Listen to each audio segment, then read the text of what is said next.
വോട്ടെണ്ണൽ ദിനത്തിലേക്ക് ഇനി ചുരുങ്ങിയ ദിവസങ്ങൾ മാത്രം ബാക്കി നിൽക്കെ കേരളം വലിയൊരു രാഷ്ട്രീയ മാറ്റത്തിന്റെ വക്കിലാണെന്ന കൃത്യമായ സൂചനകളാണ് പുറത്തുവരുന്നത്.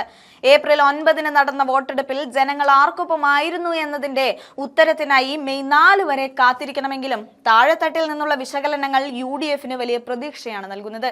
നീണ്ട 10 വർഷത്തെ ഇടതുപക്ഷ ഭരണം കേരളത്തിലെ ജനങ്ങളെ ശരിക്കും മടുപ്പിച്ചു കഴിഞ്ഞു എന്ന യാഥാർത്ഥ്യമാണ് ഈ തെരഞ്ഞെടുപ്പിലെ ഏറ്റവും വലിയ ഘടകം. UDFന്റെ വിജയ സാധ്യതകൾ വർദ്ധിപ്പിക്കുന്ന പ്രധാന കാരണങ്ങൾ നമുക്കൊന്ന് പരിശോധിക്കാം.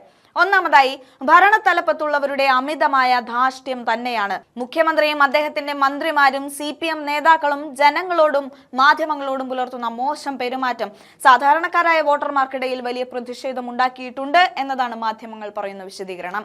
ഒരു വനിതാ മന്ത്രി കണ്ണൂരിൽ കാണിച്ചു കൂട്ടിയ കാര്യങ്ങളും മുഖ്യമന്ത്രിയുടെ സമീപകാല പ്രസ്താവനകളും ജനങ്ങൾക്കിടയിൽ വലിയൊരു എതിർവികാരം സൃഷ്ടിച്ചു. കോൺഗ്രസ് ലീഗ് നേതാക്കൾ പുലർത്തുന്ന സൗമ്യതയും മാന്യതയും വോട്ടർമാരെ ആകർഷിച്ചപ്പോൾ ഭരണപക്ഷത്തിന്റെ അഹങ്കാരം അവർക്ക് തിരിച്ചടിയായി മാറുകയായിരുന്നു.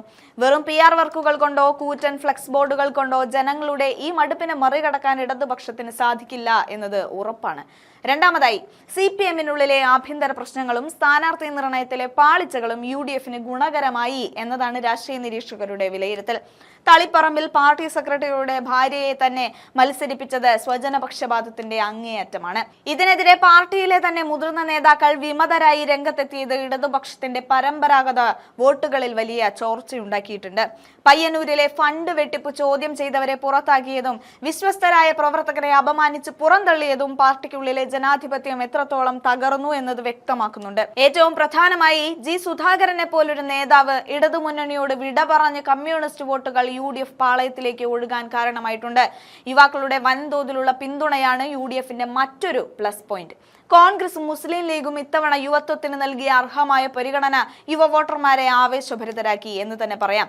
മാറ്റം ആഗ്രഹിക്കുന്ന ഒരു യുവതലമുറ UDFനോടൊപ്പം ഉറച്ചു നിന്നു എന്നത് ഏപ്രിൽ 9 പോളിംഗ് കണക്കുകളിൽ നിന്ന് വ്യക്തമാണ്. 10 വർഷത്തെ ദുർഭരണത്തിന് അന്ത്യം കുറിക്കാൻ കേരളം തയ്യാറെടുത്തു കഴിഞ്ഞു. PR ഏജൻസികൾ ചാർത്തി നൽകിയ വില്ലൻ പരിവേഷങ്ങൾ പിണറായി വിജയനും കൂട്ടർക്കും വിനയായി മാറുന്ന കാഴ്ചയാണ് നമ്മൾ കാണുന്നത്. മെയ് 4 വോട്ടെണ്ണൽ കേന്ദ്രങ്ങളിൽ നിന്ന് ഫലങ്ങൾ പുറത്തു വരുമ്പോൾ കേരളം UDFന്റെ കൈ പിടിക്കും എന്ന കാര്യത്തിൽ ആർക്കും യാതൊരു സംശയവുമില്ല. ഒരു വലിയ ഭൂരിപക്ഷത്തോടെ ജനകീയ സർക്കാർ അധികാരമേൽക്കാൻ ഈ ദിവസങ്ങൾ മാത്രം ബാക്കി.